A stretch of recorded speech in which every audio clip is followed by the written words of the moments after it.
Wellness grifters have been front and center for the last few years, and today we are deep diving into the queen grifter herself, Lauren Bostic of the Skinny Confidential.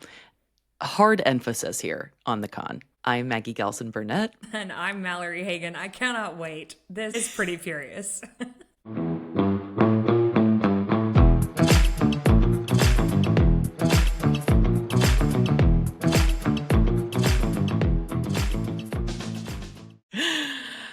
Mallory, I'm so excited for this episode. I don't even know what I don't know, so am I. But here's what I do know. You have been talking about this for a while now, and I've never dug into the subject. So thank you for teaching me today. I'm very excited. It's my honor, truly. And I think I've been talking about this since we started the podcast, truly.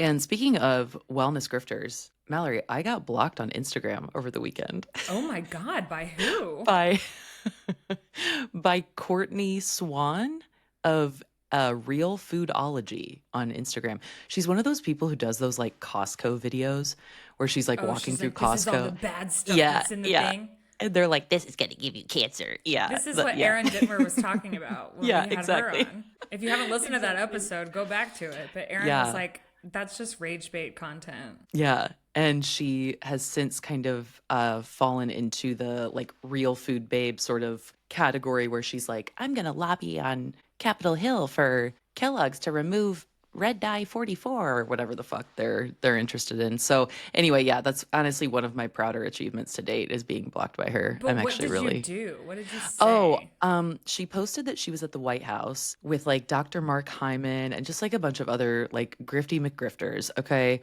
And I'm not going to lie, I had a couple glasses of wine and I was like, you know what? I think like I just reposted it to my story and I was like, if you still follow this woman, like I highly encourage you to like, I don't know, not do that.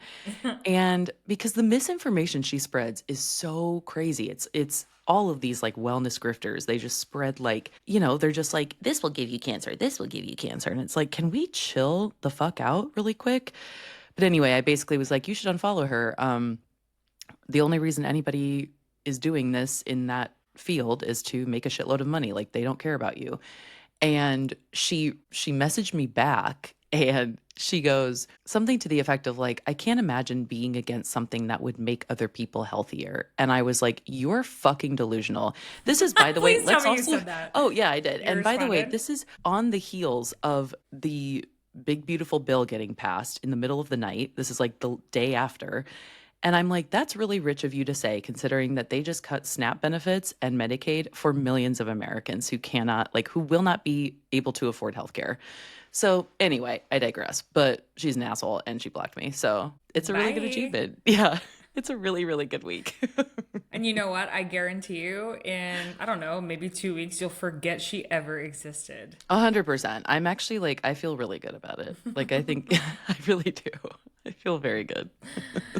I actually don't even know. Like, I wouldn't even know who's blocked me. Probably a lot of people. I know a lot of people have like hidden me from their stuff, stories or whatever. But I do be getting muted. Yeah, They're like, get this yapper the when fuck you're just out." talking about politics all the time. People don't want to see that. Yeah, sorry. You know, sorry. it never became more clear to me than most people don't interact with my content, but by God, I announced I was pregnant, and it has 41,000 views on Instagram. The pronatalists were like, hell yeah, Valerie. Good job, girl. No, I'm just kidding. No, I mean, everyone, obviously, super, super kind and very sweet, but it just made me laugh. I was like, wow, most of my posts are somewhere in the 2,000 folks average. Hell yeah. And this one's at 41. What you need to start doing, like, after you have the baby is just, like, start holding your baby, like, in videos that you make about politics, and then maybe people will tune in a little bit more. Well, no, then they'll bash me for being a mommy blogger. A mommy vlogger, yeah. Jeez. Christ. Jeez Anyway. Louise. Well, one of the best ways that you can support this show and support what Mallory and I are doing is by liking us on Instagram, following us, sharing this. We are over on Substack now. That is where we host our podcast now. So please go give us a follow over there. We're hoping to kind of, I think, do more over on Substack shortly and maybe get the audience a little bit more involved over there. So we would love to see you over there. We do still have a giveaway running. Yeah. It's You happening do over on still have all Instagram. of the giveaway items. I do. Please, Yes. for the love So of God. if you guys want some free stuff, we're ready to give it away. But we're going to hold fast too. We need to reach 1,000 followers on Instagram. So help us Yes. get there.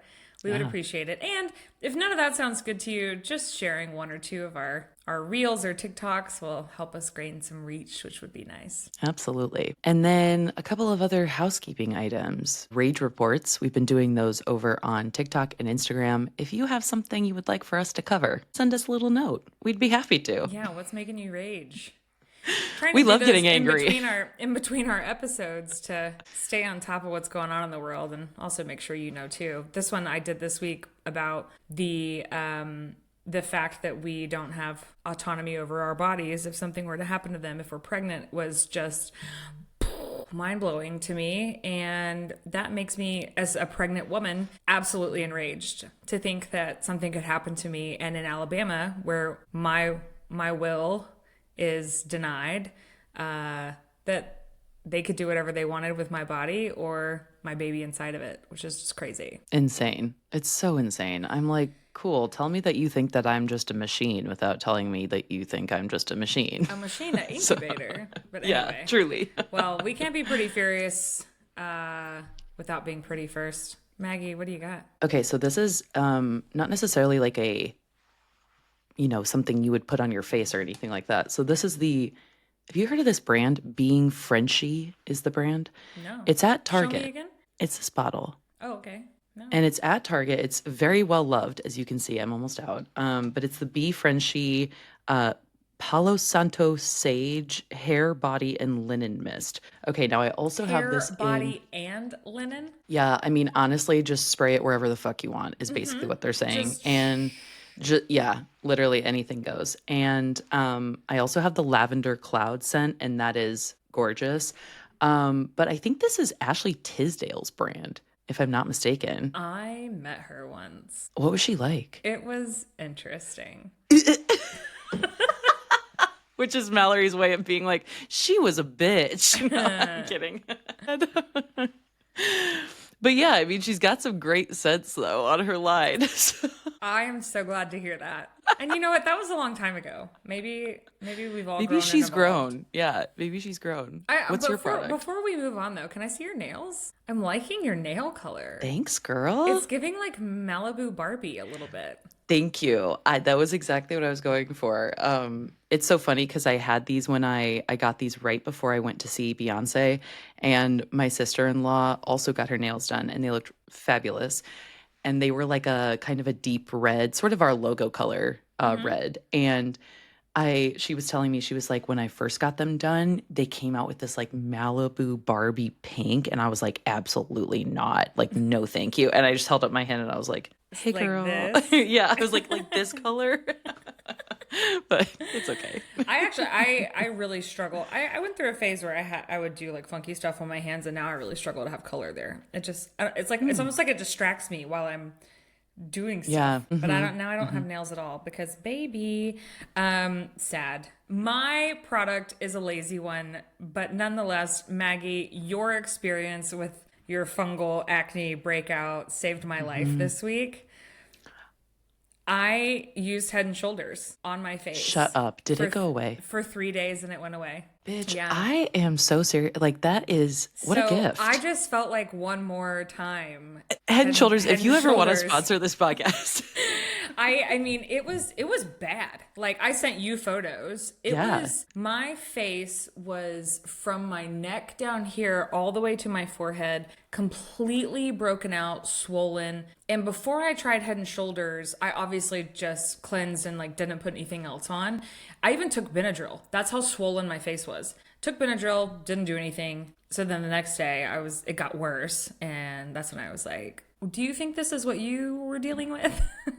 Well, when you said it was like painful, I was like, yeah, that sounds right. Because, yeah, it definitely hurt. And like, I have rosacea, but that was something else. Yeah, I've had totally. like a rosacea flare up from something, but Anyway, all that to say, if you had not had that experience and shared it with me, I would not have known that Head and Shoulders was the thing. So that is I'm just going to plug them again. I love it. I love it. All thanks to my friend Alex who gave me that tip. So, Mallory, do you have a headline that you'd like to get into this week? What What's making you headline pretty furious this do I week? not have is the question. No, this one actually, as much as we've talked about RFK, Maha, all of it here on the podcast, this one really makes me angry.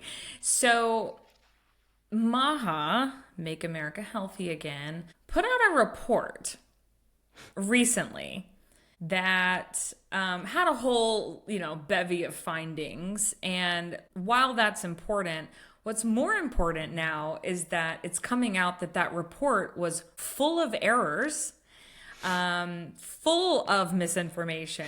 And the White House, quote, the headline says, White House blames, quote, formatting for errors in RFK Jr.'s Maha report, and the authors push back. So come to find out, this report was full of like AI generated reporting.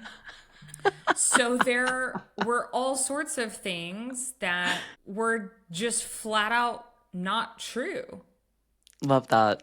So anyway, we'll link that in the show notes, but it's just, God, why? Like, people go to school for decades to become experts, to become scientists, and their whole jobs are to do research and write reports. And the fact that this administration just refuses to acknowledge that RFK is a fucking idiot. And there are experts in their fields who make recommendations regarding health and regarding the nation's health care, all of that. Anyway, that just, God, it made me so mad. I'm like, of course, they're out here talking about healthcare and about making recommendations for us based on a report that was AI generated, essentially. Insane. RFK seems to sneak his way into basically every episode that we do, and he will. Should talk like this. Mallory, I thought you were like breaking up for a minute. I was like, "Are you okay?" That's what he reminds me of. He reminds me of when you're talking to someone on FaceTime and you're like, "Are you there?" Oh my God. Yeah, he will actually weasel his way into our episode later. So more to Great. come on that. My headline is from the New York Times. This says, my good old home state of Iowa. Defending Medicaid cuts, Ernst tells Iowans, quote, "We are all going to die." This is based on a video that Senator Joni Ernst did at basically like a town hall situation where somebody was asking about the cuts to Medicaid, and she literally said, quote, "We are all going to die." Listen, if you are listening to this and you live in the state of Iowa, I implore you to literally vote for anyone else except for Joni Ernst. She is such an insane person. And the fact of the matter is, too, is that a vast majority, a vast percentage of the constituents who vote for her are the people who are most affected by these things, are the people who are most affected by Medicaid being cut, are the ones who are most affected by Iowa having the #1 rising rates of cancer in the country right now, which is insane, even more so than Alabama. Yep, in new cases of cancer. They are the ones that are most affected by losing school lunch, by losing SNAP benefits. Like, all of these things impact the people who vote for these people.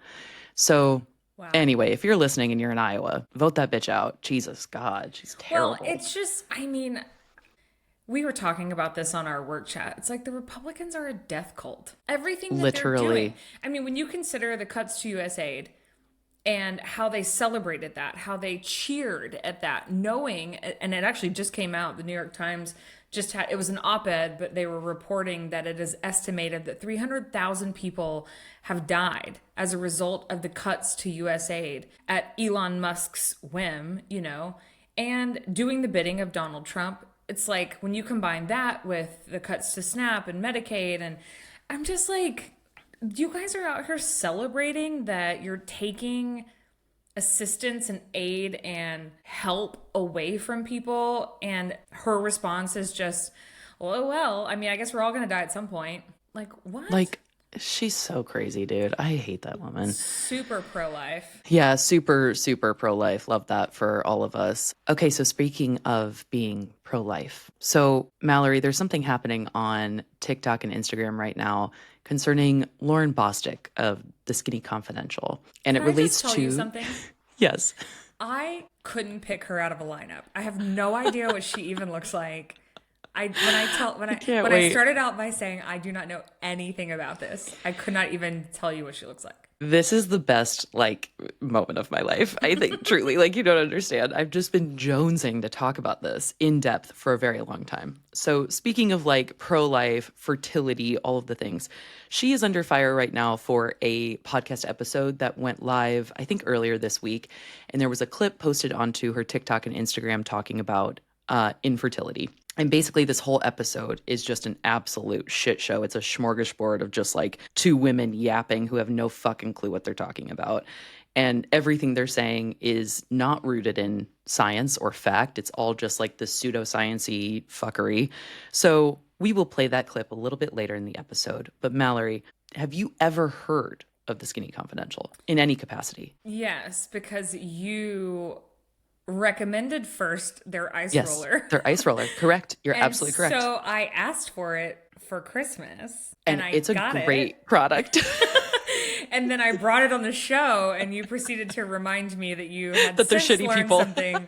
So I have a Skinny Confidential ice roller.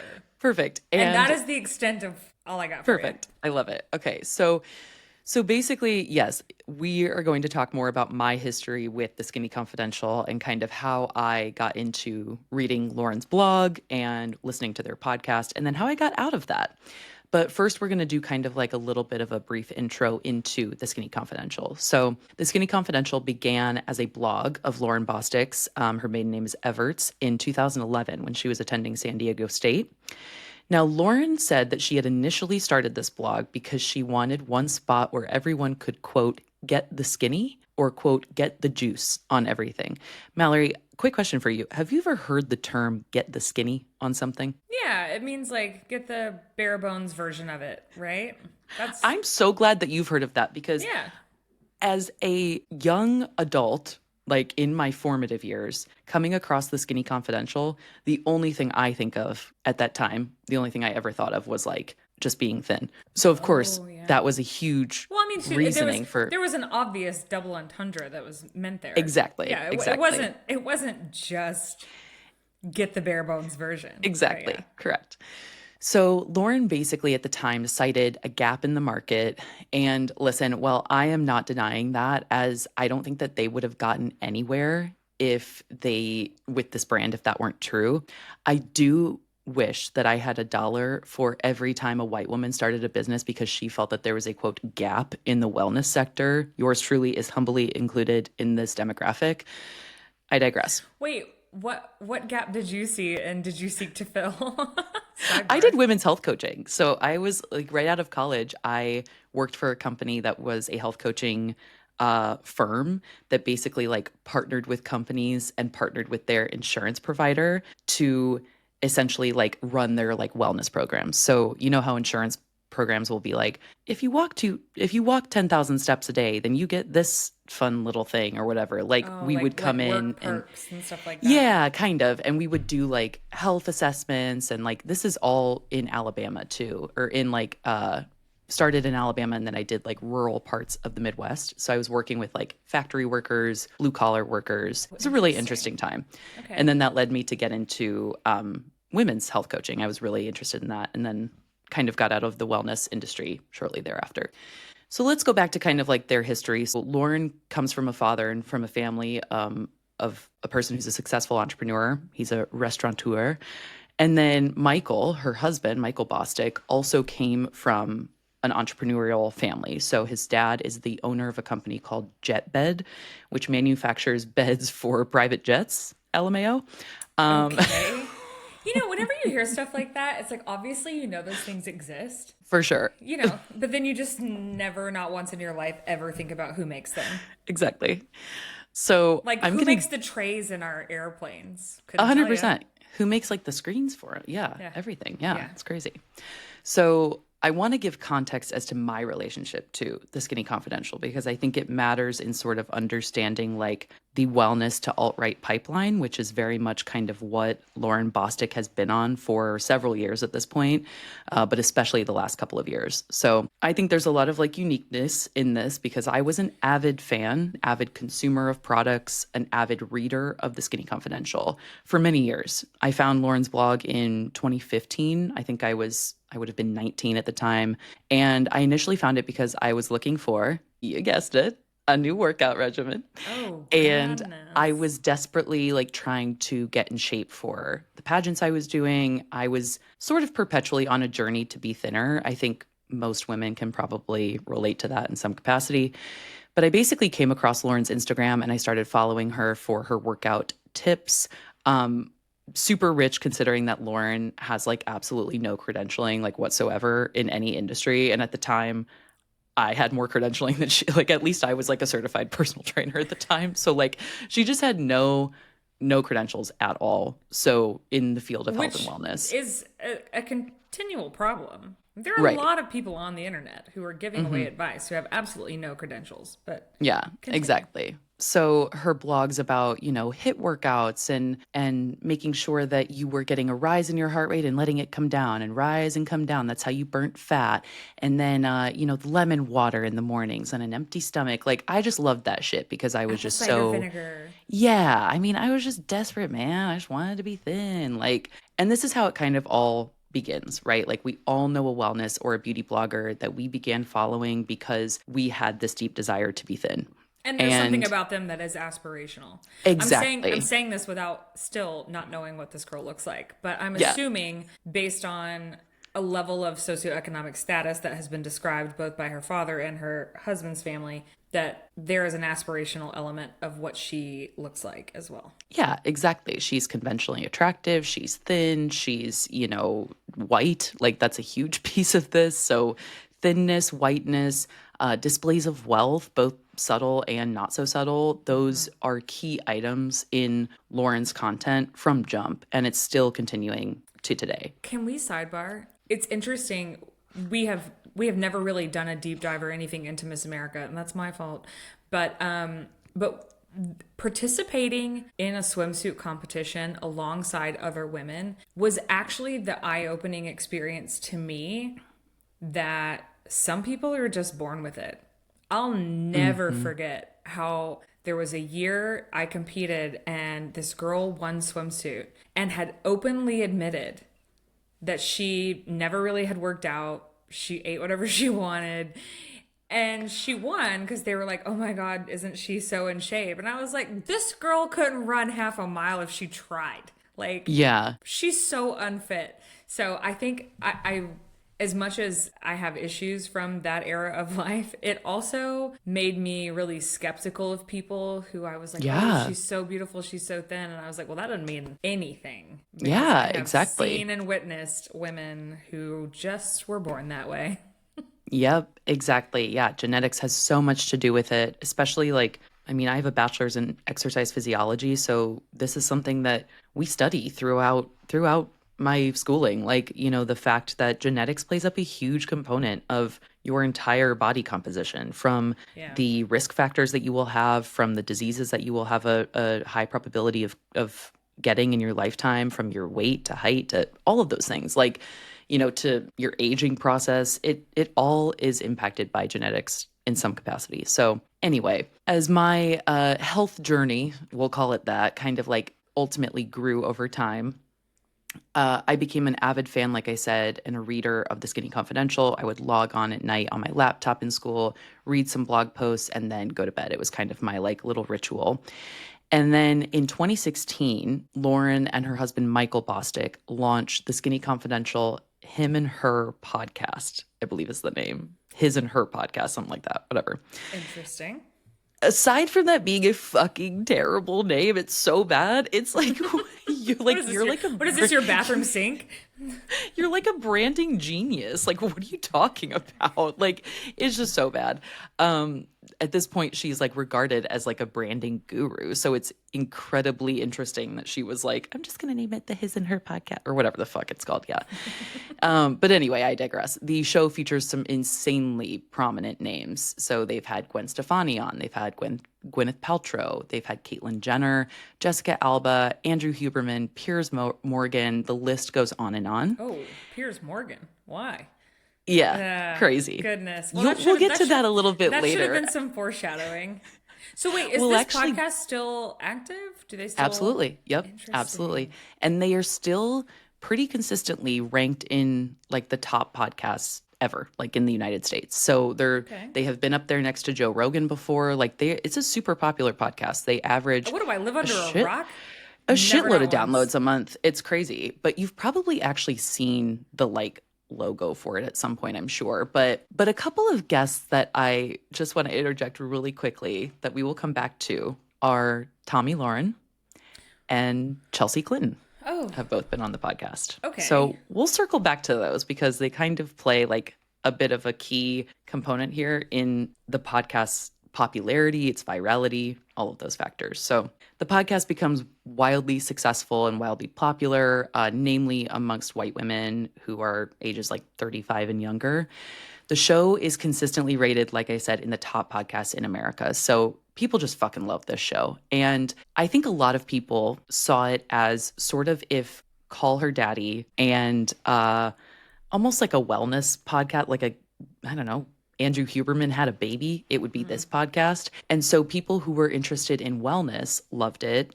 And also people who were interested in sort of like just like relationships, like Lauren and Michael's life, all of that. So there's a lot of Lauren is very very open and honestly coming from the most like vulgar person ever, pretty vulgar about their relationship on the podcast in terms of talking about their sex life, talking about just giving like crazy details about like their sex life I always specifically wonder is like a how huge thing.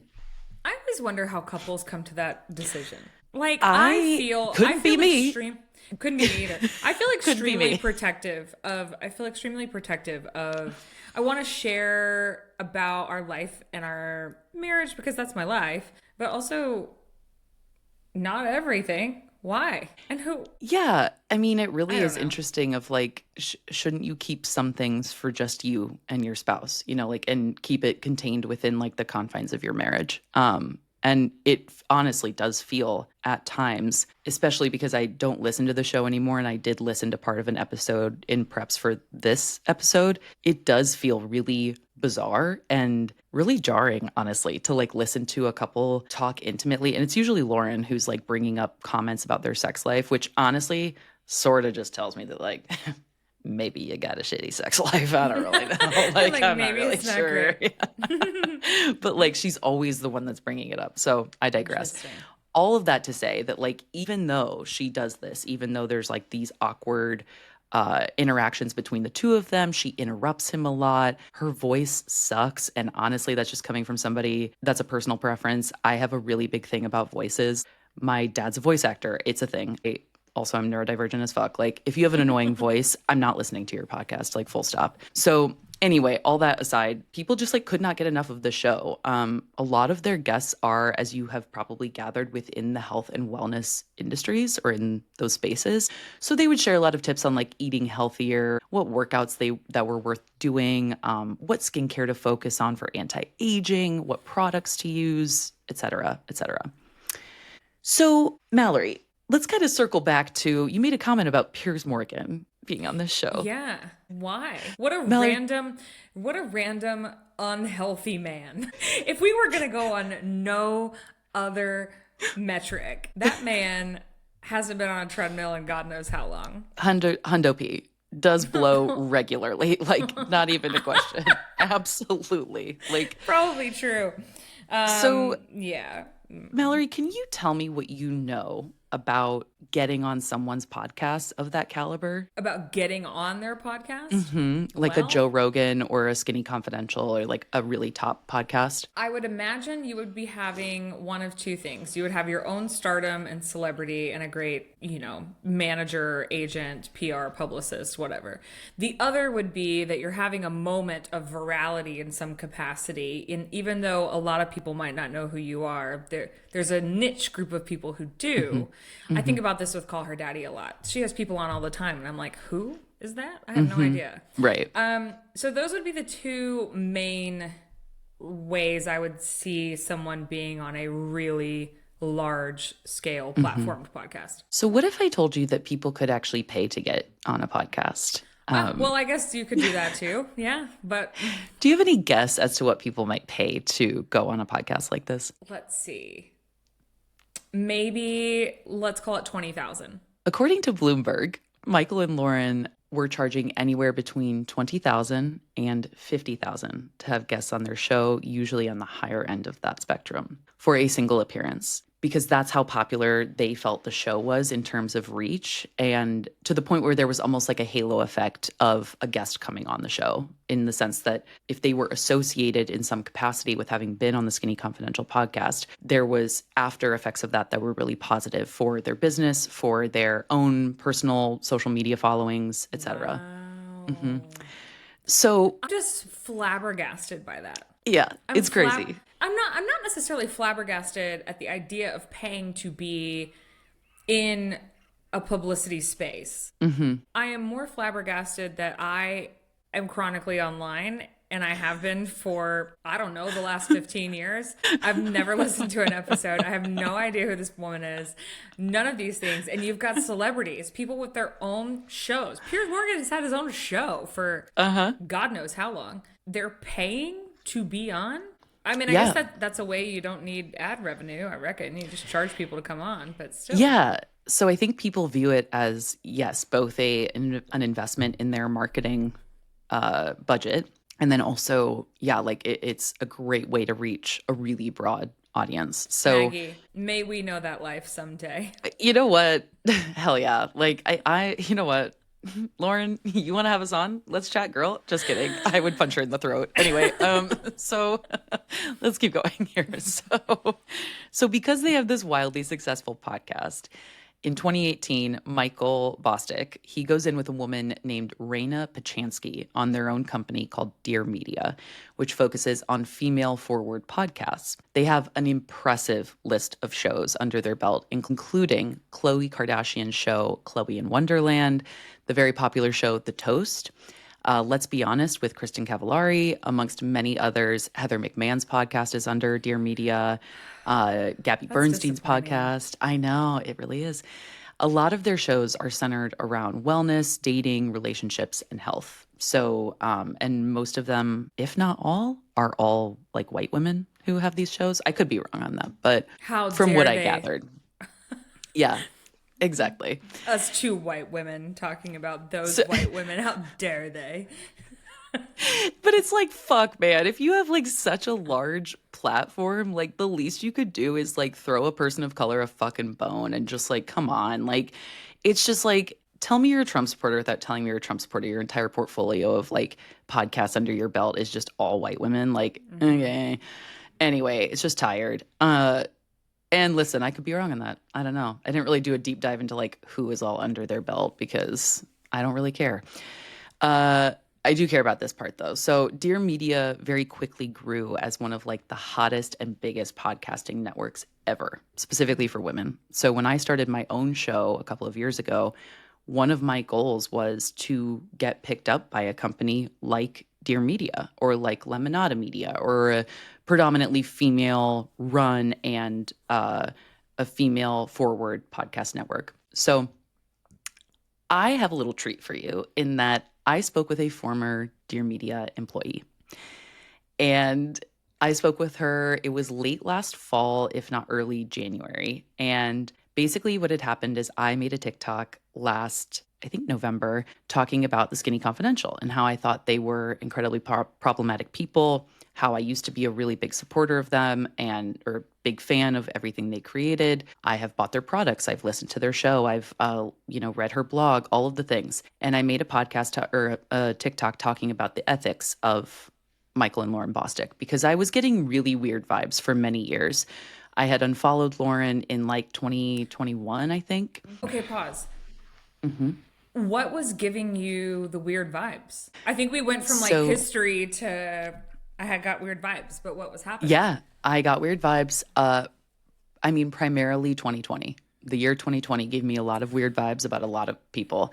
And I'll talk more about that here in just a second. But this employee, this former employee who will remain anonymous, gave me a lot of intel into like that time frame. And I was like, that's why I got weird vibes. So we're going to go back a couple of years to COVID. Wait, we've got some behind the scenes tea? Yeah, it's really good tea. And Okay. this person is lovely. And they gave me such great intel into the culture of Dear Media. So we're going to go back a couple of years to COVID.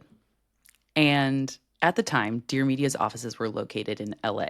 Obviously, nothing was open in LA, not even offices. So even if they wanted to go into the office, they didn't even have that option because all of the buildings were closed. Height of the pandemic, this is like May of 2020. But Michael, for whatever reason, still had a really strict like LA based rule, or Dear Media did rather.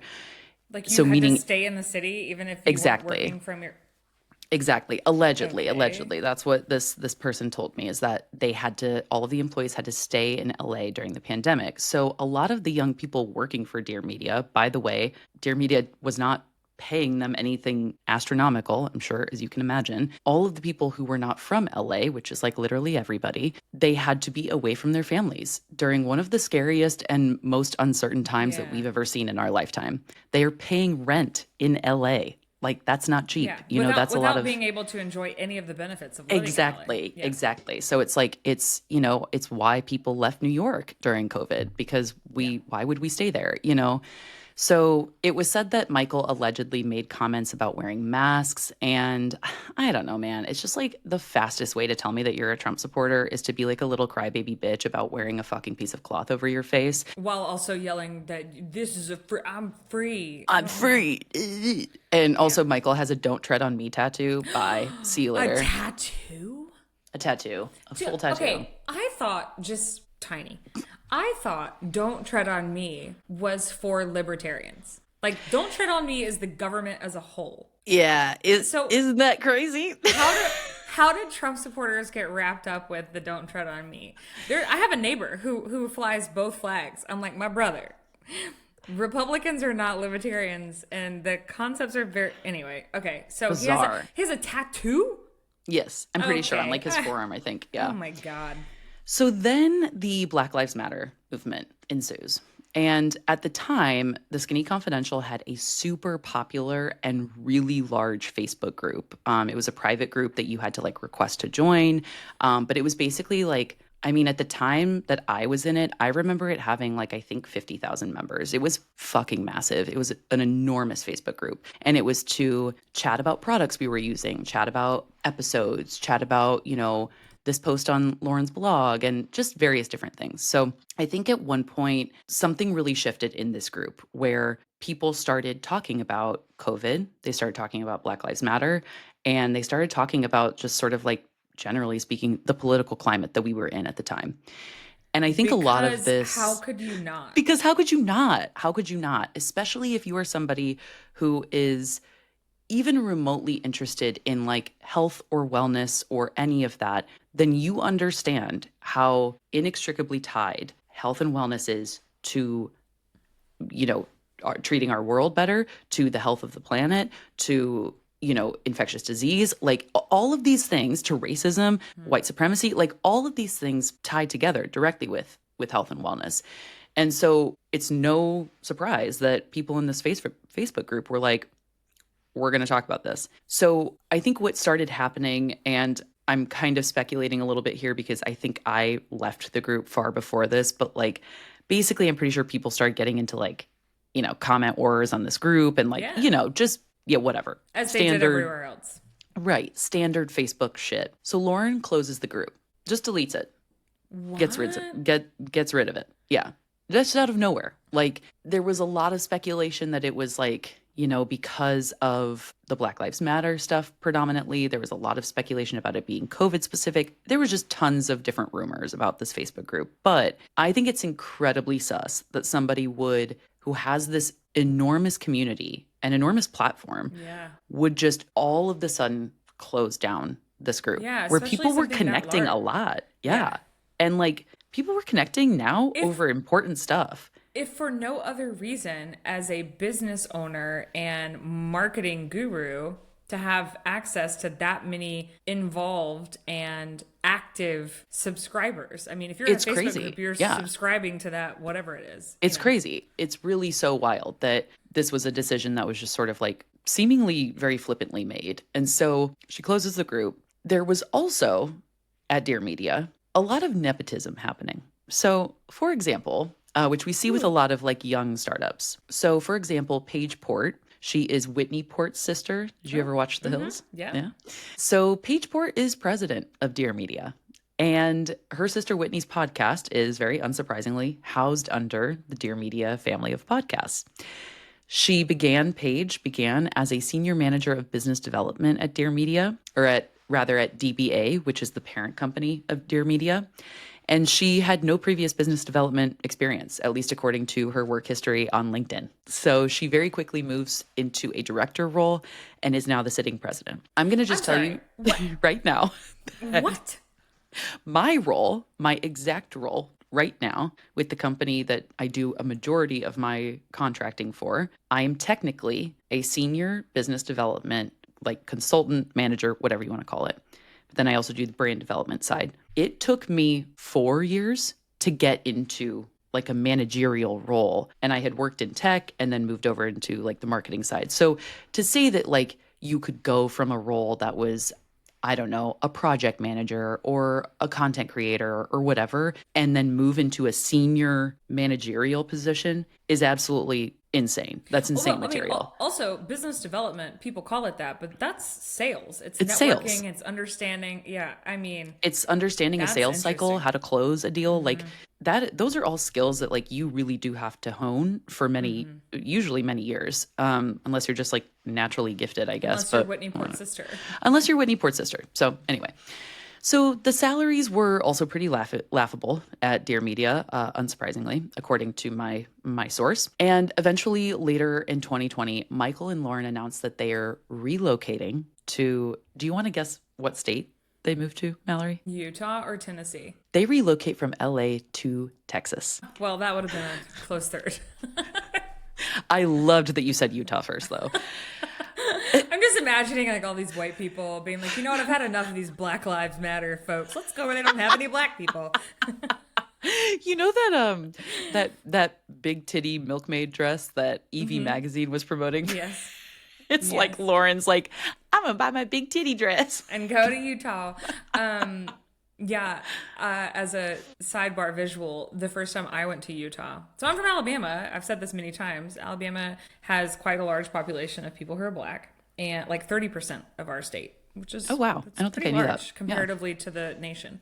And I was walking around Utah because I was there for Children's Miracle Network hospitals, and I remember I went to the mall, and I had been there a couple of days, but I hadn't really like done anything out and about. I was walking around the mall, and all of a sudden I looked around and I was like, I don't think I've seen a black person since I've been here. Yeah, And I was like, this is weird. And I didn't like it.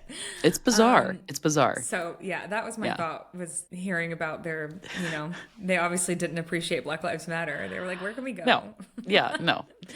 So Michael and Lauren, they relocate to Texas during the height of COVID. And according to my anonymous source here, it was basically assumed that employees should also relocate in Stop. terms of like, quote, loyalty to the company. So, So- I'm sorry, everyone's just supposed to pick up their lives? It was sort of like implied, yes, that you should, if you were serious about your future at Dear Media, that you were going to move to Austin, Texas from LA. And they weren't paying people above No. and well and above No. what Oh, would have God, been no. like an Absolutely industry not. standard? No. I knew Forget the about exact it. numbers of the source that I talked to of her exact salary. And yeah, no. So I mean, eventually, for what it's worth, that salary would have gone further in Texas, but it would still. have no state income tax, but eventually, my source was let go for reasons that were incredibly vague. So, weird flex though to relocate to Greg Abbott's bumfuck state during the height of the pandemic, but it completely fits the bill. I really hope that that blizzard got them. Anyway. Go get got. Okay, so continuing on over the next couple of years, we continue on, and their fucking tomfoolery with the guests that are on their podcast continues. They have absolutely bonkers people on the show, all people who, for the most part, spew a lot of pseudoscience-y bullshit. Like many people who are in the health and wellness space, Lauren and Michael never overtly stated who they supported in the 2020 or 2024 elections. But as time went on, like we all obviously knew it just based off of the content that they were putting out. Lauren started saying shit about raw milk and started saying how her hair was growing longer because she was eating bowls of beef. It just was Okay. insane. It But was insane. also the fact that they were for sale. To Hmm. me that screams Trump supporter. If you're for Yeah. sale, if your brand is for sale, if you don't really care about what your guests are saying, if you don't have the integrity to Hmm. challenge any misinformation or correct it or any of that kind of Yep. stuff, to me that's all you would need to know. Yeah, exactly. So it wasn't until recently when Michael posted an RFK supporting post essentially on his stories on Instagram that it was kind of officially official. So shortly thereafter, they had Ivanka Trump, who came on the show. And as I said earlier, they had Tommy Lauren on as well. So, Mallory, I would like for you to describe what it is I'm showing you. You don't have to read the necessarily the whole, word salad that Donald Trump is posting on Twitter here, but go ahead and just tell me a side by side of what you see. Okay, so this is Michael Bostic's Instagram story. There is a photograph of a long whatever by Donald Trump that basically says he's thrilled to announce Robert F. Kennedy Jr. for the Secretary of Health and Human Services, followed by a bunch of other bullshit. And Hmm. then it's two photos Hmm. of people, one of whom is Robert F. Kennedy with his shirt off, looking like a burnt hot dog. And then the other is presumably a woman who might identify as trans. Hmm. I say that Hmm. cautiously. Hmm. But I think that's at least the message we're supposed to receive from this post. Yeah. Posted those people side by side, and Michael Bostic says this is a massive upgrade. Hmm. Ew. Yeah. So that's Dr. Rachel Levine. She is the former director of HHS, and she is a trans woman. And yeah, this is a post basically like this is not the first time, by the way, that we saw on Instagram Michael's like declaration of love for RFK Jr., but it is sort of it is the first, at least my first time seeing a anti-trans, rhetoric that was being very, very obviously displayed on his Instagram story. So, Yeah, super um, bigoted. yeah, yeah. So he posts a lot of shit like this, honestly. Like this is kind of the norm now, from my understanding. And this screenshot I found in the Skinny Confidential Snark subreddit, which is a great subreddit if you're ever bored. But thankfully, the people there are all very lovely and are on a same journey that And we are they're on on it. to Yeah. expose these people. So anyway, Wow. What when a I dick. first, yeah, it's crazy. It's absolutely insane, and yeah, it's for me. It is yes, there is obviously support for the Trump administration. The other posts I've seen that sort of are declaring Michael's love for RFK are very much so just like posts that RFK makes that he like reposts or something like that. I had never seen one that was like a comparison of our old director of HHS, our new director, and President Trump very clearly stating something that was anti-trans and just transphobic bullshit. Can I So just point something out? I actually didn't know absolutely. that that was our old director of HHS. And you want to know why? Hmm.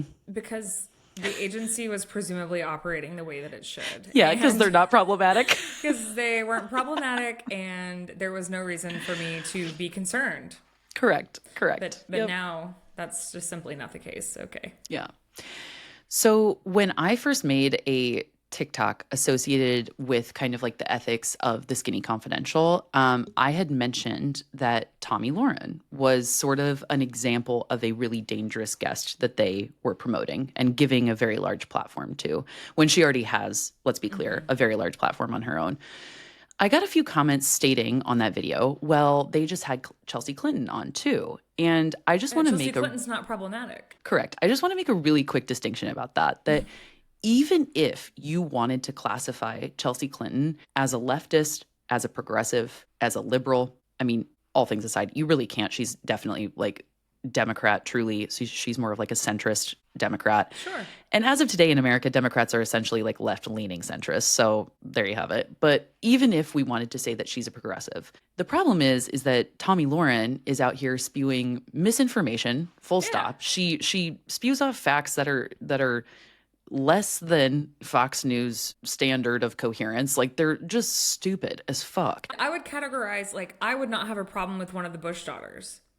Exactly. Which I think one of them has been on the podcast. Yeah. Probably so. Exactly. I mean, find me a Republican president's daughter, and that's fine. Tommy Exactly. Lauren is not that. Those are different things, different echelons. Yeah, she has a lot of propaganda and talking points in her video that are, again, like I said, very akin to like a Fox News situation. Sure. So, which if you don't know, now you do. Most of Fox News's talking points are mainly false and rarely pass any fact checks. So there you have it. Literally an entertainment network. Truly, yeah. So to compare Tommy Lauren and Chelsea Clinton, who's she has her doctorate from Oxford, let's be clear. It's kind of like comparing McDonald's to a Michelin star restaurant. Like it really is a moot point. And I don't say that as somebody who's like very head over heels for Chelsea Clinton. Like she's fine, but I'm not like, oh my God, I love her. I just want to make that distinction really clear that when you're talking about somebody who is literally spewing propaganda versus somebody who, you know, is incredibly intellectual and has a doctorate from literal Oxford, like they're just two different things. Yeah. So I think a lot of people really like missed the distinction there, but I digress. Doesn't matter. So it doesn't take a rocket scientist to sort of figure out all of the moving parts here. The COVID situation, moving to Texas, the insane alt-right weirdos that were like joining on the podcast. I think they had Alex Clark on their podcast as well. Absolutely bonkers. Michael's overt support for RFK, all of that. Yeah. So as I said in the early part of this episode, this all kind of leads us to today, where Lauren is actively kind of under the wrath of the internet for a recent episode she had about infertility. She has a person on her podcast who's like, Shannon something or other. We're going to play a clip that talks about miscarrying and infertility. And then we're gonna chat about it. I came out and said I got pregnant with all 3 of my kids on my first try. And the reason I said that is not to rub it in people's face at all. It's your truth. It's to tell you that these stories exist. Of course. No one wants to talk about it because everyone's fucking scared to say that because they're scared they're going to trigger someone. Right. But here's the problem. If no one talks about it and no one says all the good stories and no one says all the amazing stories, like how you're talking about you're afraid of miscarrying and now you're far along. Yeah. If no one talks about that because everyone's so scared of offending someone or hurting someone's feelings, then all we're going to get fed is the negativity. And it's not negativity. I don't even know if that's the word. It's fear-mongering. It's fearful experience. Correct. So the reason I decided to come out and say that is because I want a 22-year-old who's listening, who doesn't want to get pregnant until she's 34, to hear me talk about that and be like, okay, I don't need to worry. I don't need to think about a miscarriage the second I get pregnant. Yeah. So, what? Okay, so let's kind of walk through this. Oh my God. Does she know that a majority of the stories since the dawn of time have only been the positive ones, and that's why women feel so alone when they have a miscarriage? What? And we didn't start seeing any talk about miscarriage or infertility, more broadly speaking, until, I don't know, a few years ago. It's been within our adulthood. Absolutely. Our adulthood. Yeah. I'm sorry, just backing it up. I couldn't get past, I said I had never seen her. Oh, yeah. Very jarring. Really jarring. She has gone a step too far with the doctor's office. We will chat about that. Okay. Yes, that is a piece of this. And I also just want to point out, not really the thesis of this video, obviously, or the thesis of why it's stupid, but miscarriaging. Miscarriaging, yeah, I caught that. That is a verb that she used. Yes. So it's miscarrying. Just so we're clear. Just want to run it back on that one real quick. Yeah, it's dark. Yeah. And that's probably a more mild clip from this episode. At one point, she goes on to talk about kind of how the words you say and the thoughts you think kind of make a difference in getting pregnant or not. And so I'm actually going to show you this. Do you want to go ahead and read what is on there? Before, can I just It's really scary. I know. She looks like an AI blow-up doll. 100%. Mm-hmm. I'm sorry. I don't want to tear apart someone's appearance, but I do. Her veneers are fucking terrifying. Oh my God. You know what? Mallory, let me have the mic. Hang on. Her veneers are so fucking scary, dude. Like, I'm like, girl, will people stop getting veneers, please? They're so scary. I mean, just this pause right here. The wrinkles on the top of her lips from the filler. It's like a Cheshire cat grin. Something. Mm-hmm. Yeah. Okay, I'm supposed to read what's here, right? Yeah, go ahead and read what she posted on there. She posted, point of view, you got pregnant on the first try without ovulation tracking. Swipe for Y. Please tell me you're going to swipe me for Y. I'm not going to swipe you for Y because, oh my God, this woman's insane. But I am going to give you this little guy. Go ahead and read this now, or just describe kind of if you wouldn't mind describing the question box as well. She's doing an Ask Me Anything on Instagram. So this is Lauren's Instagram story. She's asked folks for questions regarding pregnancy, and someone said any trying to conceive tips. Lauren's response is, a very sweet woman came up to me the other day and said, quote, I have tried to get pregnant for 8 months. I can't get pregnant. End quote. Lauren says, that is an affirmation. I would start off by saying every morning throughout the day, I can get pregnant. I am healthy. I am fertile. I trust my body. My womb is strong. Your mind is listening. Eat foods that support fertility. I love beef and chicken liver. I'm sorry. As someone who is pregnant, gross. She says there's a supplement if you can't stomach it. There's lentils, eggs, Greek yogurt, meat, acupuncture, non-toxic home products are amazing too. Again, consult your doctor too. I think consult your doctor at the end is like her way of trying to be safe now, because so many people have like called her out for being a fucking idiot online and giving people like, I don't know, medical advice.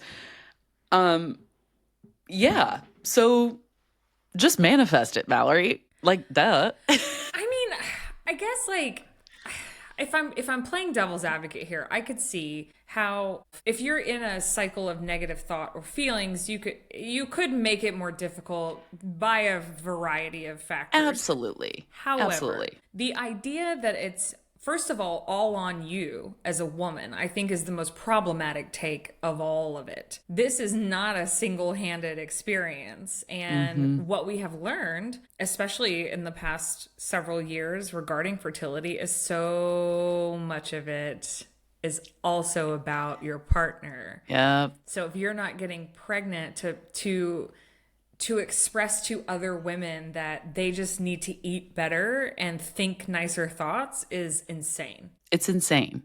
It's so like negligent of her of caring for this community that she's built. It's also just rid of science. It's also just like how not about actually starting accurate. with, well, there are only about 48 hours where this is even possible. Right. So exactly. Let's start there by cycle tracking, because how do you even know that you're doing it in the right 48-hour window? Her being like, and I got pregnant in the first try. I don't mean doing it by having sex. I mean even trying to conceive, like the whole thing all the way around. Yeah. They're for even sure. aiming for the right time of the month. That's anyway, wild. I mean, yeah, it's insane. I gotta go do my affirmations to be sure that the strong spermie makes it to my little eggy.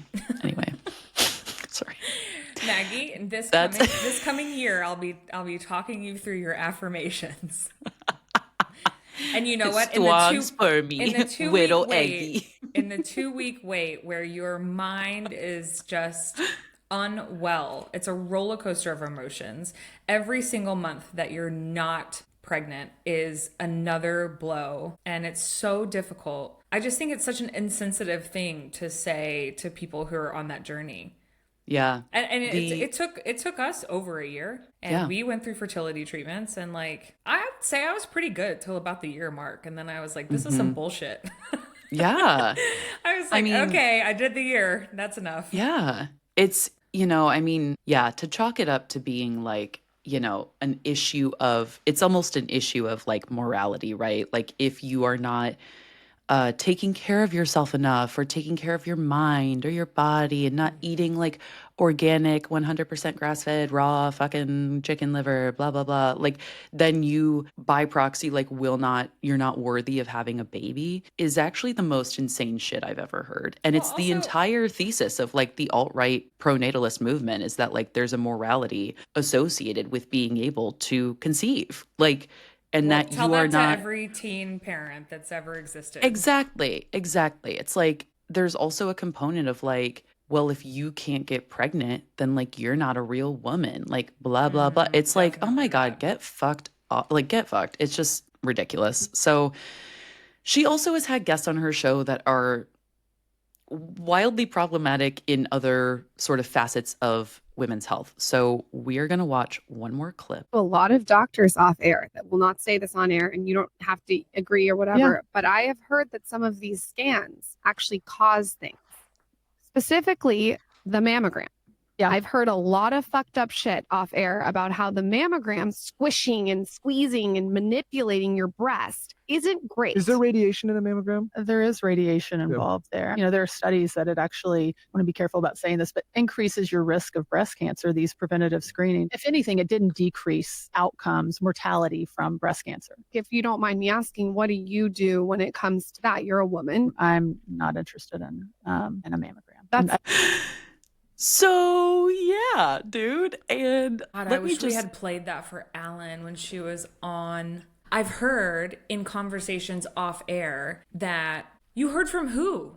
Some yeah, kook, like what? some one-off kook doctor? Like where did that come from? Please do not put info with that. That is so irresponsible. I almost wish that I wish it was possible to take legal action against someone spreading that level of misinformation when the rates of oh my God. That is just the most irresponsible thing I can think of. To not cite actual studies. Do you want to tell me really quick here what you see? This better not be on her fucking website. It sure is, Mallory. This is a post from 2017 on her blog called Just Please Get Your Annual Exams. I believe this might have been a partnership she did with Casetify of like the boob case. They're just for sale then. Yeah. Yeah. Also, who was that was it a doctor that was on? Some batshit fucking lunatic. I don't fucking know. Who cares? She's awful. Because did she pay to come on, or did they just find the one person who wouldn't argue with them when they said that level of misinformation about getting a mammogram? Yeah, it's insane. I mean, and you know what? If very... it's not misinformation, then back it up with actual studies and data. Give me data. Yeah. What are we talking about? Like, wow. Nothing you've said to me has been that crazy or that insane until you just showed me that clip. Yeah. Yeah. Not even the fertility stuff made me as mad as that just made me. Yeah, it's wild. So I think women already don't get mammograms. They already don't do it. Yeah, women's health is already an incredibly understudied, underfunded research initiative. So the fact that these women are so comfortable going on air saying this out in the open that women should not get mammograms, that I believe it's in this same episode, Mallory, that the same doctor says that you shouldn't get colonoscopies as well for the same kind of reasoning. There's saying that infertility is a fear-mongering tactic of, whatever big libbies on the internet. Like, That's insane material. That's crazy shit to be saying to when your audience it's mostly women, and your audience is filled with, if we think about how old I was when I was listening to this podcast, I Right. was You've been between the listening. ages of 19 Yeah. and 22. Well, if you think about the size of their audience then, which I'm just guessing since you said they've been up in and around Joe Rogan before, the size of their audience and the age range, when you think about the level of white women that went Trump. Yep.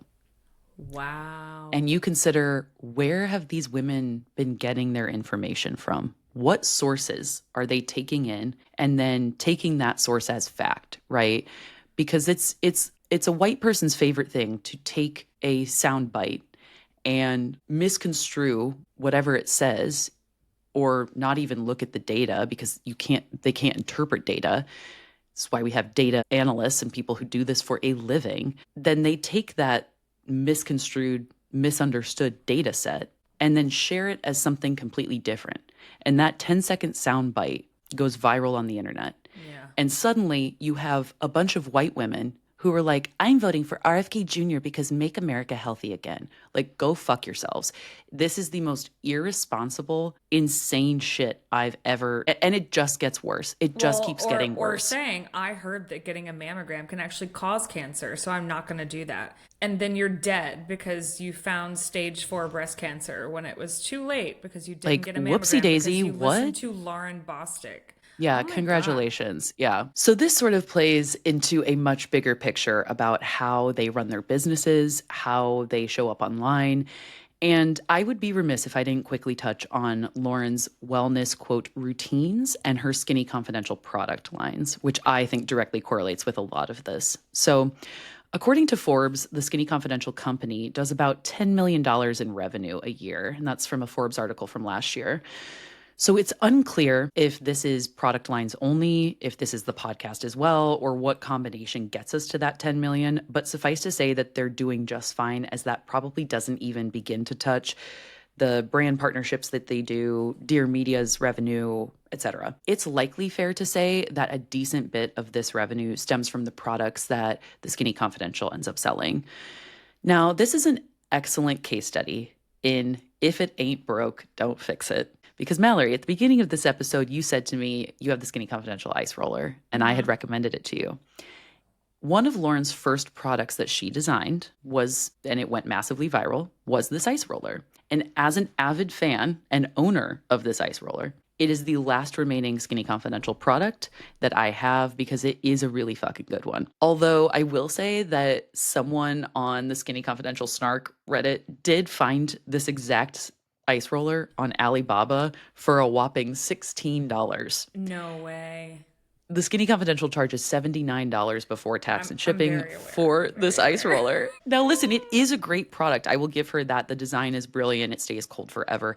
It's really smart. And I think from there, really... Well, did she design it then, or did someone else? And she put who fucking knows? Yeah, okay. Literally, who fucking knows? But then basically her products just sort of go very steadily downhill from there. They're kind of like off the wall shit that's very like pseudoscience-y. There's not a lot of data to support what these products do. She releases what is called the, quote, depuffing face oil, which retails for about $48. As somebody who has tried this product, when I initially bought the ice roller, I got it in like a combo pack of the ice roller and the face oil. It is essentially a very expensive rosehip oil that has been repackaged, claiming to be cooling when like that's not a thing. I've used it. They introduce a caffeinated sunscreen, a non-toxic candle that's post-RF. Oh, so it depuffs while you... Okay. Yeah, allegedly. The non-toxic candle, I do just want to state on the record, that came post-RFK, so just by the way. The mouth tape for sleeping, a brow peptide gel, and most recently a non-toxic toilet paper, which they launched, by the way, on April Fools, thinking people would find it funny. And whoopsie daisy, it is not satire if nobody knows that you're kidding. So like, what the fuck are we doing here? So it's really still there as an option? It's a product. It's fully a product. Like, it's fully a product. this one, I think it was like one singular study came out last year or 2 years ago, and everyone picked it up, by the way. Like The Guardian picked it up. It was, Today Show, USA Today, all these outlets ended up posting about it, where a massive amount of PFAs, I believe is what they're called, were found in sewer systems, presumably from toilet paper. So people, I have not read, let me be clear. Presumably. I have, Or could it yes, be from food in I, people's digestive tracts? we Could it have be no idea. I have no clue. I have not read the study. I have not, even if I did read it, I probably would not be able to interpret the data properly. So not going to do that. But what I do know So is you're that telling the me that toilet, they're selling toilet paper on their website? Hundo fucking P, dude. That's exactly what I'm telling you. Do they have And like an ingredient list? Do you know where it's manufactured? Can you find those things out? I'm sure we can. I'm sure we can, Mallory. I'm not testing you. I'm just curious No, because I'm no, like, no, no. I think we if they should. released a quote unquote non-toxic toilet paper as an April Fool's joke, then why would they have gone through the process of manufacturing an actual non-toxic toilet paper? My whole thing is that I think Lauren was like, I want to be mean to me first about it by making it like a cheeky April Fool's post. And then it's like, okay, and then you're still selling the product. And so what? Like, you wanted to be mean to you before any troll in the comments could be like, why the fuck are you selling non-toxic toilet paper? Like, this is stupid. And to that, I just say, pink? like, yeah, it's in a pink wrapper. It's not, I don't think the toilet paper itself is pink, but yeah, it's pink. Yeah, I mean, it's just fucking stupid, man. Like, whatever. So all of these products, at the end of the day, really come on the heels of Lauren's own, quote, wellness journey, where she talks about a variety of things that she does in her routine to help her stay snatched due to that deeply internalized fat phobia, to help her stay beautiful, even though she has had so much work done and has been honest about like having work done, let's be clear, and to help her stay #grounded. We love it. #grounded. We've talked about this, but the irony of filling your face with chemicals and toxins, literally Botox, chemicals and toxins, while talking about ultimate. It'll never cease to amaze me. It's just the ultimate like maha mommy trope. Like, these are women who get filler religiously. These are women who get Botox on the regular. And like, Lauren, just so we're all clear, we both have done those things too.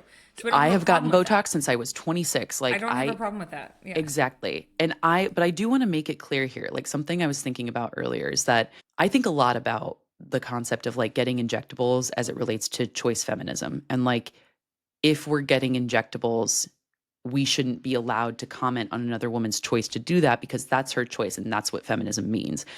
When in reality, the whole concept of like choice feminism was like by design created so that women could kind of cherry pick aspects of their life that don't inherently move women forward, but that they wanted to keep.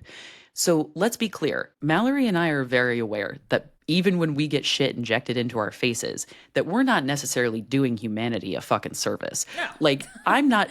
Unless the service you count is like, you no longer have to look at these lines in my forehead when exactly. You talk to me, that I don't give you a totally like bitch ass look when you say something stupid. Like, that might be a service to humanity. But like, the reality is that I know that by making that choice, I am in turn making it more difficult for other women. I know that. And yet it's still something I do. And we all do that in our own different ways. We all have these little things that we do that do not contribute positively to moving feminism forward. Yeah. And we still do them.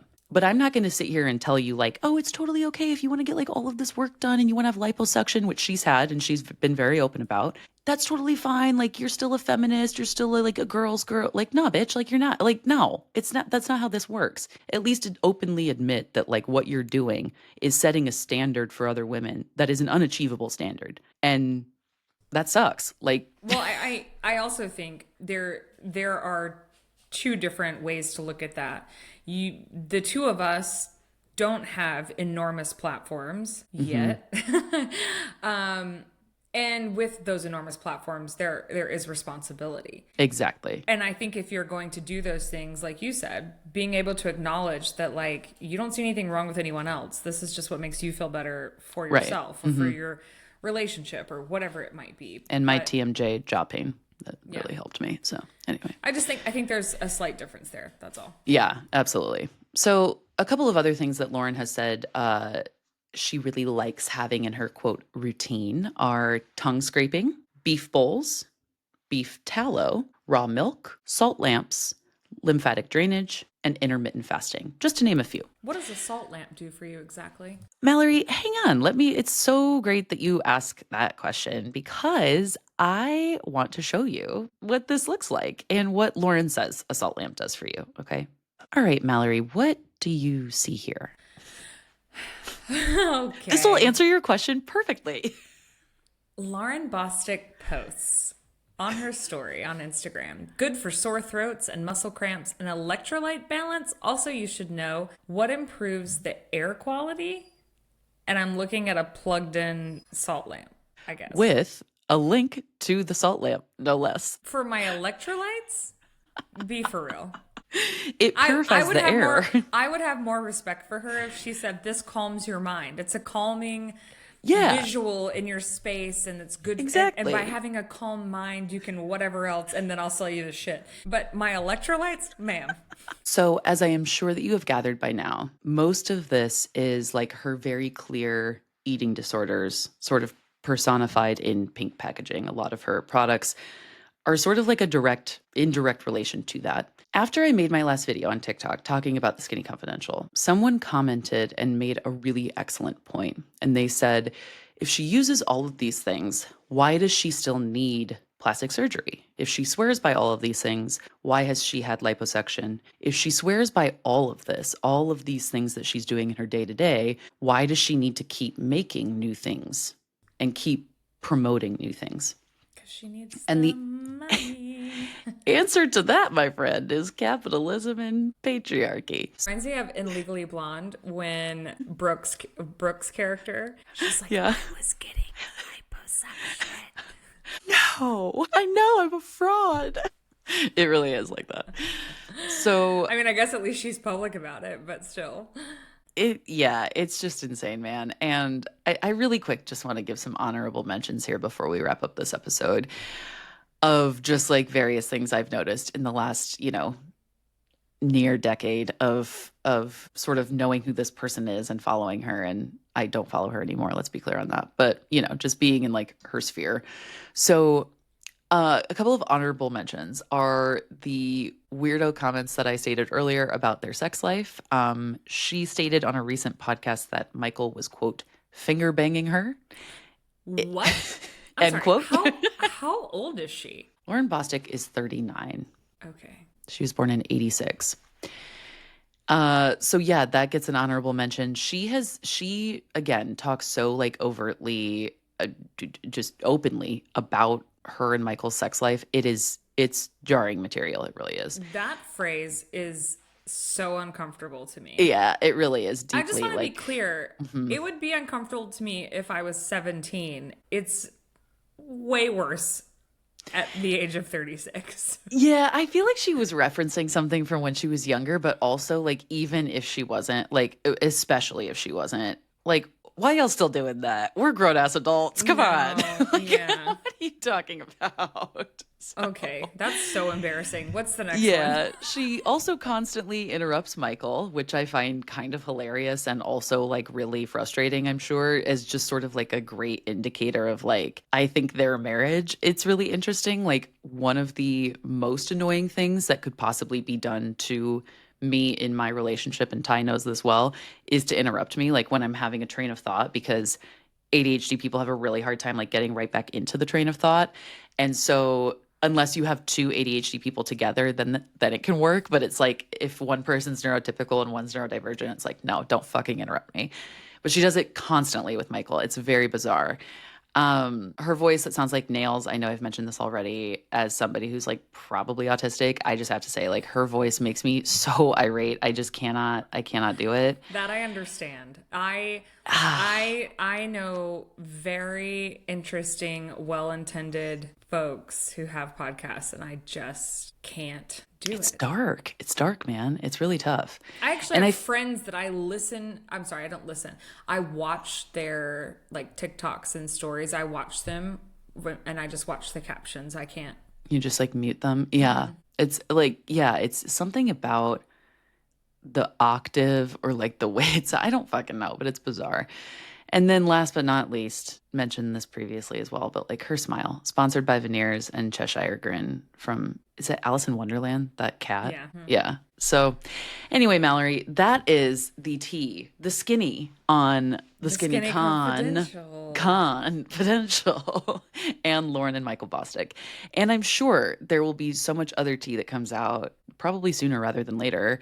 The internet is rightfully so, sort of blowing up over this infertility episode. And I think that moving forward, we will just continue to see sort of people drop off of following them because of shit like this, where it's so clearly just asinine material and material that's dangerous, truly dangerous material.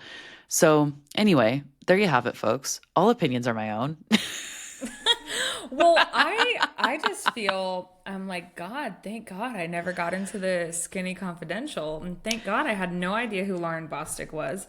And now, after seeing Michael's bigoted post, glad I never knew anything about these folks, never listened to a podcast, and I won't start today. So thanks, Maggie. Really dark. You are so welcome. I am so glad that I could provide you with this information. It truly was an honor. And yeah, don't follow them, follow us. Bye.